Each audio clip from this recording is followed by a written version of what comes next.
Welcome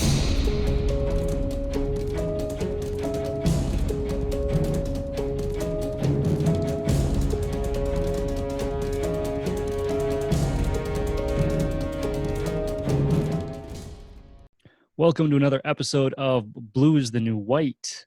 Today, I've got Chris McLeod with me from Jones-McLeod Service Company, and I'm excited about this conversation. So, Chris, why don't you go ahead and introduce yourself? All right. Appreciate it, Josh. Thanks for having me.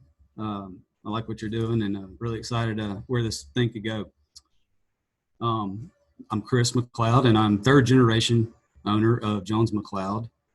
We are based out of Birmingham, Alabama, and we have 3 locations, one in Montgomery and one in Mobile.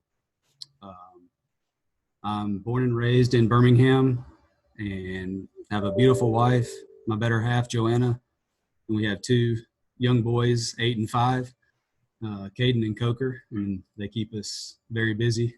Yeah, I bet. Baseball, basketball, or school. We're either at one of those 3 places, or at work, obviously. I didn't start in this business. I'm one that went the college route, and I remember graduating high school, really having no idea what I wanted to do. Went to what they call it. I went to Auburn University, even they call kind of the orientation is Camp War Eagle. And at the end of that, I guess it was 2-day, orientation, they asked you to choose a major. And I had no idea what I wanted to do. So I know that, through high school, I had always worked outside in landscaping or, worked at a country club, cart boy kind of, type thing. So I knew I thought anyway that I wanted to work, outside in some capacity. So I chose building science, and I think by the time I graduated, I changed my major at least 3 or 4 times, and wound up in civil engineering. I worked as an engineer for, I guess, about 5 years, and wasn't exactly what I thought it would be. I kind of anticipated more outside work. It just wasn't. I was stuck in a cubicle with no windows, very little interaction with even my coworkers. It was honestly just pretty bad. And I bounced around from I think 3 or 4 different engineering firms or land developer, firms. So eventually I wound up, in the trade industry and foodservice equipment industry, which is what my company does. And again, like I said, I'm 3rd generation. So my grandparents started the business in 1949, and my dad and his 2 siblings also came up in the business. And so, even though I wasn't in it, I've grown up in it, and I've seen it firsthand. And I guess I'd be lying if I said there wasn't a time or 2 where I had to come in and work during the summers, wipe dust off the shelves, or, do some type of work, or, some kind of punishment or something that I got. There you go. I guess that's kind of the gist of my background. Okay. All right. Well, that's interesting. I hear that narrative a lot. You go to college and kind of, for lack of a better term, pick your major off of a list. I talk in other episodes too about, how that's kind of what my wife did. Like you said you knew you wanted to work outside. She said that she wanted to work with kids, and so you go to the orientation, it's a couple days or whatever, and then they give you this list of things that you can do for the rest of your friggin' life, and problem is, it's just, she had no idea that what she picked really didn't have anything to do with kids. She thought it did, but once she started getting more and more into it, it started to come more and more to light that that really wasn't what she signed up for. And by then, you know, you got to change your major or do something else. And it becomes frustrating. Yes, Um, so you ended up in civil engineering. Fun fact, I did. uh, my book was a #1 Amazon bestseller. If you ask any marketer, okay, and the category that it was the #1 bestseller in is civil engineering.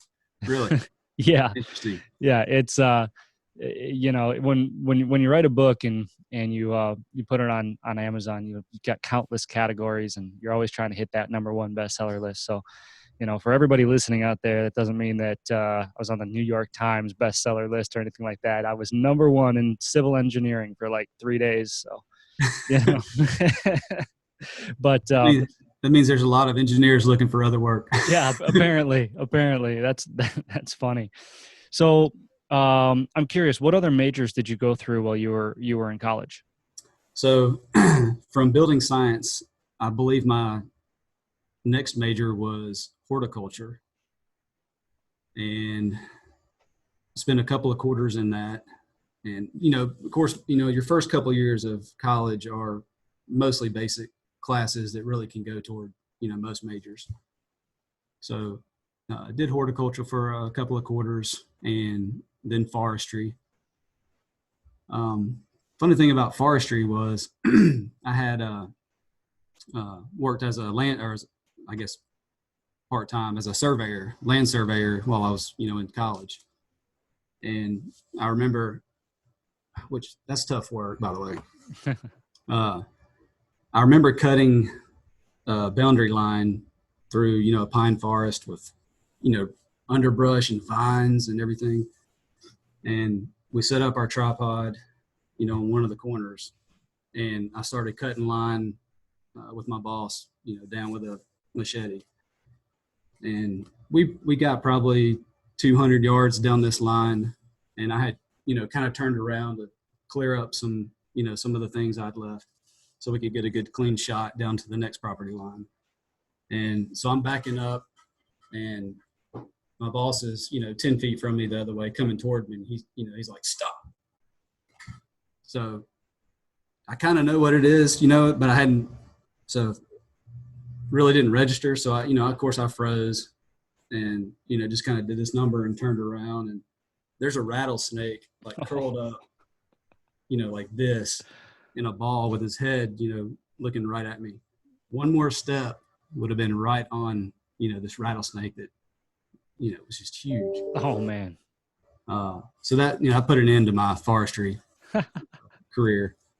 That's a Uh, good reason to end that career, I'll tell you, man. yeah. You know, on the count of getting bit by a poisonous snake. Yeah, Yeah. I'd say that about does it. That's So funny. I did that. And then from forestry, I wound up in engineering, civil engineering. Okay.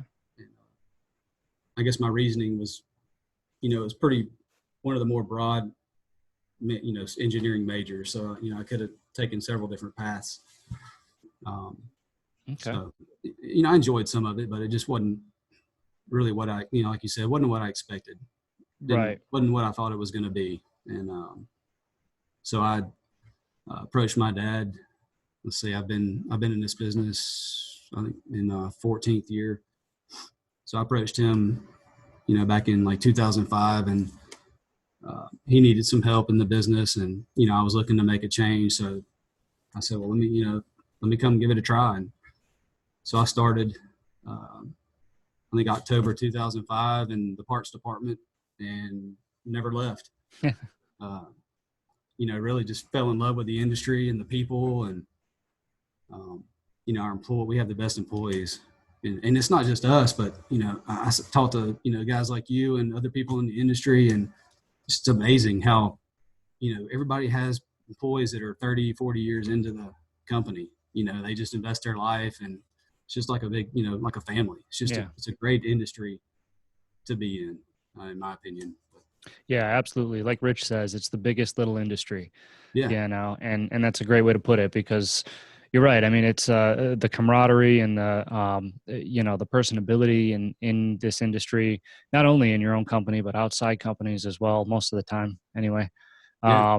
Is it's awesome. And that's that's one of the reasons why I focus so heavily in on the people in the industry when I like to talk. And obviously it's in my book and in my talks that I give. So um, that is interesting. Before I got a couple of things I want to talk about here, but my mind's already racing, man. This is gonna be fun. So I'm curious. You said this is a family business, started in 1949, been around a long time. Was there any pressure before you went to college from your parents to get into the industry, or did they support the college route? There was zero pressure to Okay. get into the business, um, and supported more of the college route, honestly. And I Okay. was trying to think back if I don't I vaguely remember uh, maybe wanted to forego college and either just jump into the workforce or go to a local school. And I don't know that I was necessarily forced. I can't remember exactly, but um, I think I was swayed toward going to college. Hmm. Um, but no, I never no pressure to jump in the business. We lived next door to my grandparents, and so toward the end of their retirement, uh, I saw a lot of them working long hours, coming home, and having my granddad right there teaching me how to drive a tractor or turn a wrench, or he was always tinkering with things, and then seeing, of course, my dad do the same. He would come home in his white work van, and just smelling like the tools, Yeah. and just I remember it like it was yesterday, and just great memories. And uh, looking back, I don't regret my decisions to go to college, but Hmm. I could have easily seen myself going either to a trade school or just jumping right into the business. And Yeah. Yeah. it's a great route, a great opportunity. And um, I don't know. I think it's great that, we're trying to get the word out there. You guys are trying to get the word out there about this industry and the trades in general. Yeah, absolutely. And really just let people know that there's so many more opportunities for success. There's not just one path. And that's my big thing is, I say all the time, I don't have anything against college. I just have everything against the idea that you need a college degree to be successful. So um in a circumstance like yours, I'm sure that you got a lot of value from college, which is what I hear from a lot of people a lot of times. You know, uh-oh, you There you there? go. All right. Where Something where happened. where did it cut me off? As soon as you started talking, it was going in and out. Oh, okay. That's weird. That's hasn't happened before. All right. Looks like we are still recording. So that's good. All right, we'll just pick it right up. Um, so yeah, basically what I was saying is that I have nothing against college in general. College as an institution, as a way to learn, as a way to network. What I have something against is the idea that you need to have a college degree to be successful. Mhm. Because too many times, and you made it work for yourself. Getting into the industry and all of that, and haven't even gotten there in this podcast yet. But too many times I see people that have gone the college route and gotten that degree and paid a ton of money either out of pocket or in student loans, stuff like that. And then when they get thrust out into the workforce, they're doing something completely different that they either didn't need a college degree for. And so, they're in a line of work now that they didn't have to go to college for, but they're still spending that money on the debt that they accumulated. Mhm. And it is about mindset, because you can take a lot away from a college education. What I hear the most from people in that position is that the people that they met and the knowledge that they gained, from specific professors, uh, is where they found the value. But unfortunately, the degree that they got isn't often what produces the returns for them. Does that make sense? Yes. Yeah. And I wasn't I wasn't prepared for college, in my opinion. When I went off to college, um, I went to a great high school, but immature. I just it took me probably 2.5 years of college to really, get on the tracks and focus on, you know, what I wanted to do. And a lot of that was because I didn't know what I wanted to do. But Yeah. having that, like you said, having another option that is just as good, if and if not better in a lot of cases, is I wish I had known that going through high school. Mm-hmm. Because I remember having not necessarily a trade class, but I think it was maybe like woodworking or something in high school, which was people took to get an easy A. Yeah. It. But if it was something worthwhile or um, something that we could change to where at least they're having experience with some type of trade or hands-on work, I think it would go a long way in helping people have more clear direction after high school. Sure. Yeah. Even if it was just talked about, right? I mean, even if and I don't know how it was in your school, but I know that,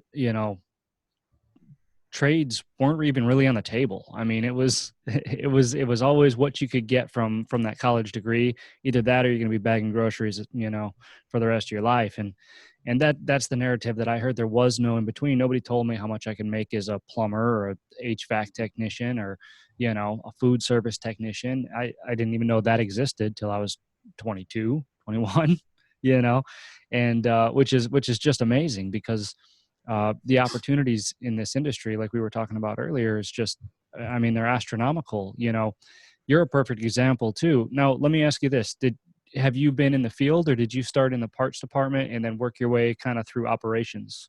Mostly, I started in the parts and mostly worked my way up through operations. Um, I've never been a full time, outside technician, but done a good bit of work in the shop, just Hmm. trying to learn as much as I can. Yeah. And actually, I plan on going to Safesa training, you know, uh, next couple of months. Oh, And cool. I don't know. I just want to know as much as I can. You know what I Yeah. mean? Absolutely. Knowledge is power. Yeah. You know? But yeah, I came up through parts and ran the service department. So I've had my hands in every aspect of the business. Hmm.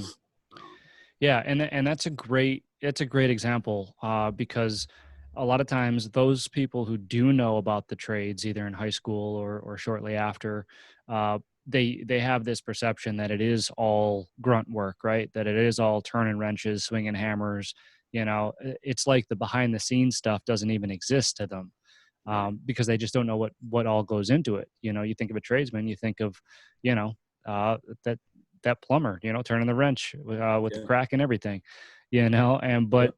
but it's just not the case. And you're a great example. Starting in the parts department, you're not necessarily out there turning wrenches, but you got, I mean, the experience that I'm sure that you learned from even that level was remarkable. I before I hired a parts manager here at Windy City, I ran parts myself, and I mean that's I learned a ton just by handling the parts themselves. You Yeah. know, so there's more than one path through the trades in that aspect. Not everybody always has to get their hands dirty and roll up their sleeves. I mean, metaphorically speaking, Yeah. sure, but not physically speaking. Right. Yeah. And you don't even have to, you can have zero experience, in this field to jump in. Um, it's just the training that's available. It's just, I don't know. It's a good field to at least try and experience for sure. Absolutely. So let me ask you this: was there a breaking point? You said you were, you got your degree, you got some engineering jobs. You didn't realize you were going to be sitting in a cubicle all day. Um, was there a breaking point? At the end of that, to where you said, "Okay, I'm dropping this whole thing, and I'm going to go this route." And what really made you do that? That's a good question. Um, I think just really being confined, uh, you know,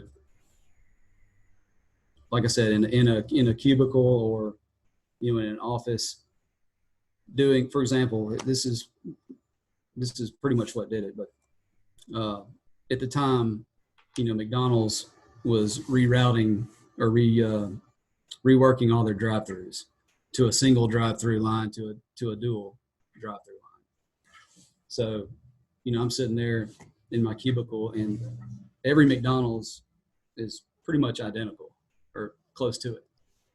So, sitting there doing these designs, it's the same thing every day. Every day, 2 drive-through lines. Just got monotonous and just not what I wanted to do. And of course, in this business, it's something different every day. You're in a new customer, a new restaurant, or a different kitchen, or a different facility, working on different equipment. Even coming up through parts like I did, you meet these people, on the front counter as they come to pick up your parts, or over the phone, you get to know people, and I don't know, It changes.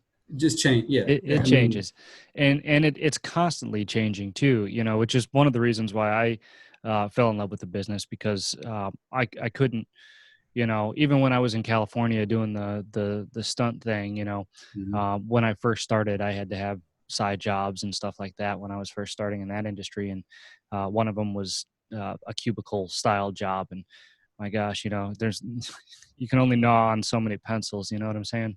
Yeah. And but once I got into this industry, it became super clear that, I mean, no day was ever the same. And that's as true now as when I first started, and there's always something different, whether it's a part changing or a situation changing, or, customer location, whatever, there's always something moving, something changing. And so it keeps the burnout a lot less, I think, because there's always something new to focus on. Right. Yeah. I think too, even in my short time, you know, even in the last 13 or so years, I've seen it, technicians go from really being more of like computer technicians. Yeah. Everything's digital or has a touchpad, or, really electronics. And so it's never a dull moment, and there's always room for growth and learning and, change. It's just, you're not Absolutely. going to experience the same thing every day. No, I've yet to do not even that. close. I've yet Yeah. to do. Yeah, right. And that's the beautiful thing, right?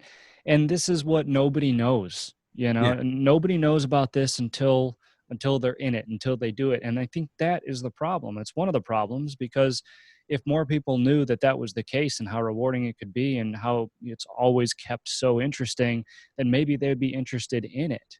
Mm-hmm. So, from your perspective, being in the business now 13, 14 years, um, what do you think the perception of, now, are you strictly food service? Yes. Okay. So Yeah. what do you think the perception of food service, the food service industry, is right now to a high school student?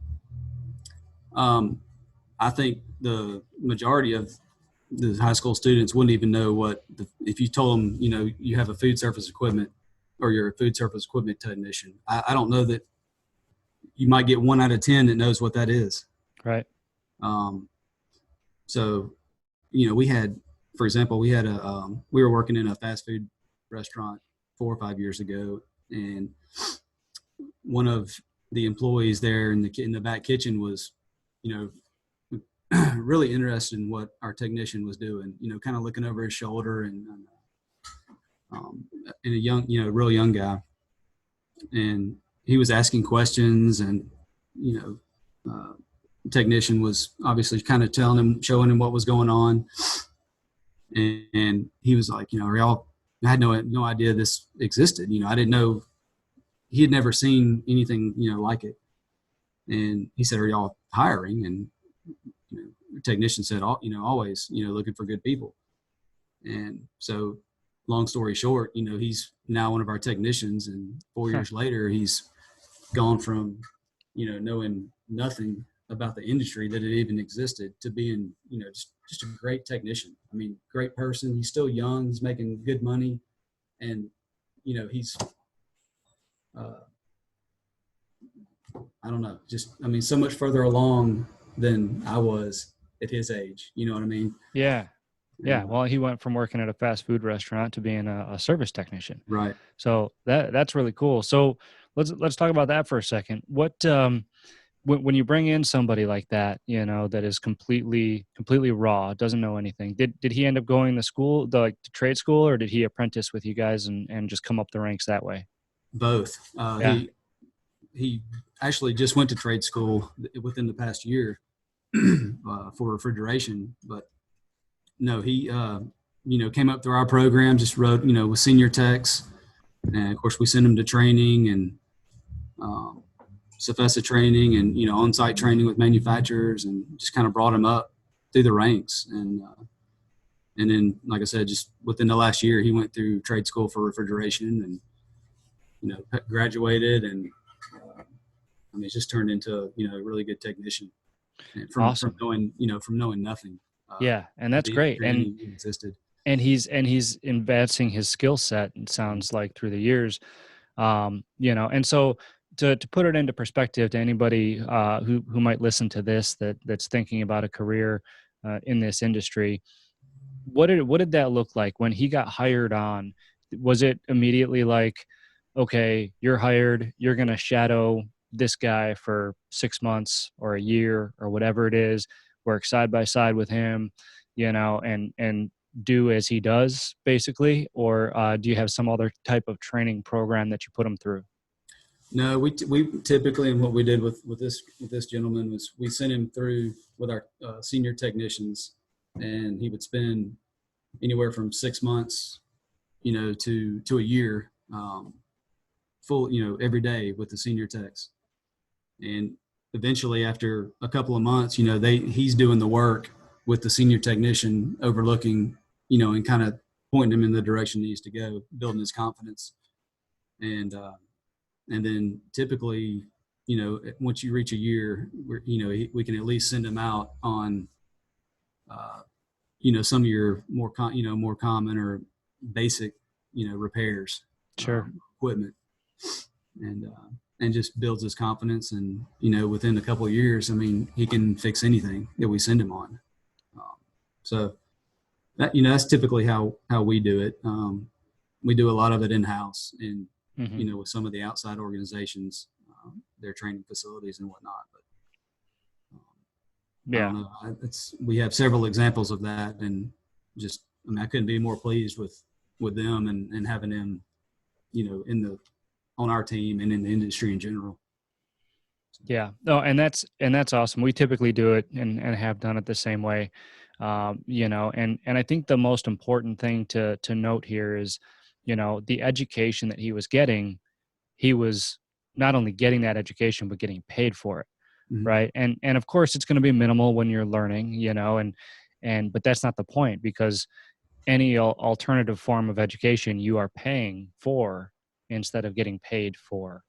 That's So right. being able to ride with with a senior technician, that's just so valuable on so many different fronts. And I just did a podcast not long ago with Bob Baker of Baker's Plumbing. I don't know if you got a chance to listen to that one, but he made an awesome point, and he said that um, basically throughout history, throughout the Earth's history, from the very first humans through the Renaissance to medieval, times, all this, it's always been the number one form of learning has always been the mentor-mentee relationship.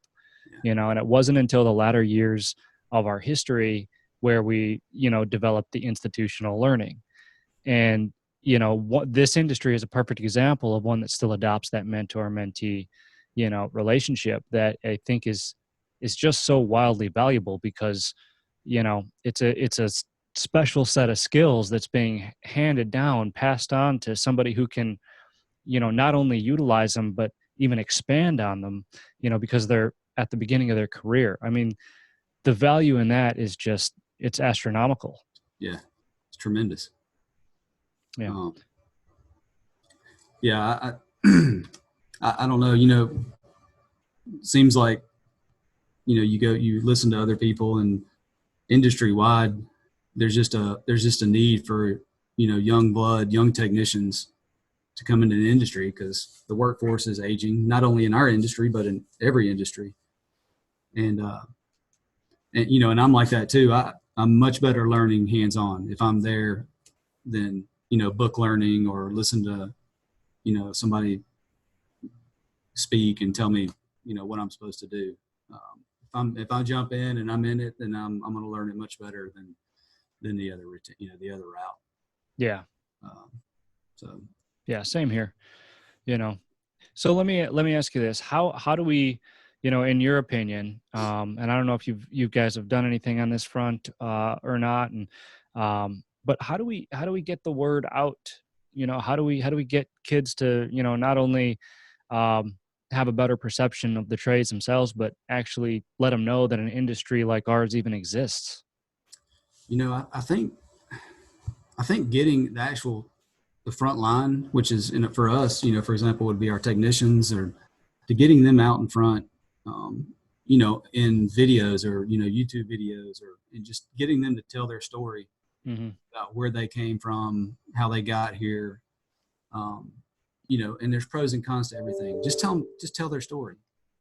Um, I think that would go a long way in getting other people interested in the industry, um, and just introducing it to them. Yeah, at least Um, presenting it as an option, right? right. Yeah. There's always, you can always go to, uh, which we have, relationships with some of the local trade schools. Um, but I think getting the actual technicians out in front would go a long way to do that. Yeah, you're hearing it firsthand from somebody who's been there, done that. I think that would probably resonate with most kids quite a bit. Um, so let me ask you, something I like to ask because my hope is that it'll generate intrigue from people with similar interests. But what do you think is like, what's the coolest part about what you do or about the trades in general? What what's that one thing that's like, man, this is awesome? I mean, you're basically your own boss. Yeah. I mean, you're in charge of, for the most part, you're in charge of your day. Um, you have your own van. You have a fuel card. You have your own tools, inventories. I mean, it's like you have your own.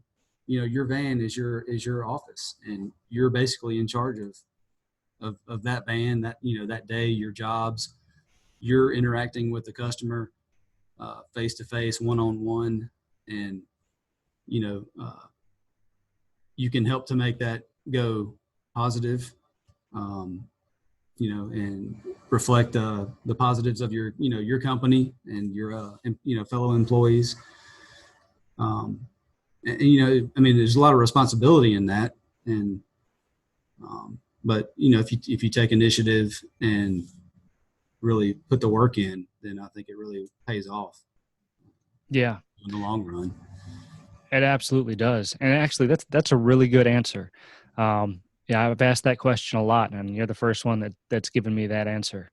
But it's absolutely true. When you take a step back and thinking about it, yeah, when you're coming up through the industry, you're going to have your managers and your bosses and things like that. But when you're out there in the field, it's not like they're right by your side, Mhm. watching over you, or it's not like you have an office manager walking by the cubicles, checking in on your work all the time. You literally have to kind of take the bull by the horns and accept that personal responsibility and sell yourself as because like I say in the service business, the people are the product, Yeah. and you control how you're perceived, how your company is perceived, and if you control that perception well enough, man, you can seal your own fate. You can, Sky's the limit. yeah, sky's the limit, and it goes both directions too. Mhm. You know, so no, I think that's a really good answer to that. Let's see. So one of the things I like to ask also is the lessons. I like to get into the lessons that the trades teach and this industry. Um, you know, and I've heard a ton of different great answers on this, but I'm curious from you what the biggest lesson that this industry has taught you. Um, Me personally is just hard work. Hmm. Um, it's anything worthwhile is going to be hard. In my opinion, if it's not if it's easy, then it's not going to be long lasting and be worthwhile your time. Yeah. So that's I'd say that's the biggest thing for me. Yeah, and you're absolutely right. You know, that's what my dad used to say. Nothing in life worth having comes easy, Mm-hmm. and it's the truth. It doesn't matter if you're in the trades or if you're in college or it doesn't matter what you're doing. It's aspects of it are going to be hard. As soon as you start looking for that easy way, that easy route, that's when you start to, get down on your luck, as I like to call it. Yeah, Nothing ever works out, and woe is me, world's smallest violin, yeah, and it's like it's somewhere along the line, a lot of people have forgotten, I think, the value of hard work, and maybe it's this mentality, nowadays where it's like immediate gratification or, yeah, something like that which is a wonderful benefit to this day and age, right? With things like Amazon and the internet and everything's now. But if you don't know where to draw the line and you let that leak into your real life, yeah. that's where the problem, I think, starts to stem. I agree. So, another thing that I talk a lot about is success in the industry, and how many different ways there are to achieve success. And when I say success, I mean any way that you define it. Some people define success by making boatloads of money. Some people define success by traveling. Some people don't care about any of that stuff and they just want to be home with their family, Mm-hmm. and spend time with them. And there's a million different ways to succeed, even though we're mostly taught one way, and that's to get a college degree and earn a lot of money, Yeah. because that's the be all end all, most of the time in society. So I'm curious how you define success and how this business has enabled it. I think as far as the business goes, um, we're successful, or if we're taking care of our customers' problems and exceeding their expectations that they had for us. Because in this business, when you get a call, there's an issue. Somebody has a problem, and we're here to fix that problem. And so if we can make that problem go away, and they in the process enable them to do what they do, provide for their customers food or whatever it is, um, and we exceed their expectations that they have for us, then we've been successful, in my opinion. Yeah. Yeah. We provide for our families by helping our customers provide for theirs, Exactly. you know, and Um, that's basically, our industry in a nutshell, you yeah. know, um, and I think that there's a lot of value in that.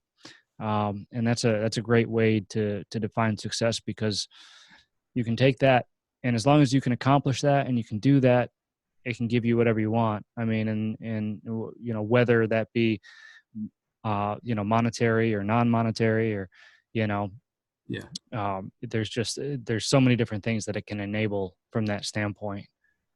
So then, 100%. Chris, if there's one thing that you could say to our listeners about choosing a career in the trades, what would it be? Oh, I would say jump in, just give it a try. I mean, you can always go back to college. If the trades aren't for you, college will always be there. Um, just know that if you try the trades, you're going to get paid for trying it, while you learn, while you're learning. Uh, I don't know. I just the people in this industry are just, they're hard workers. They, like I said earlier, you're fixing someone's problem. So you're dealing with people that have, something going on, a problem or an issue, and you're there to fix it, and to help them move on with their day. Uh,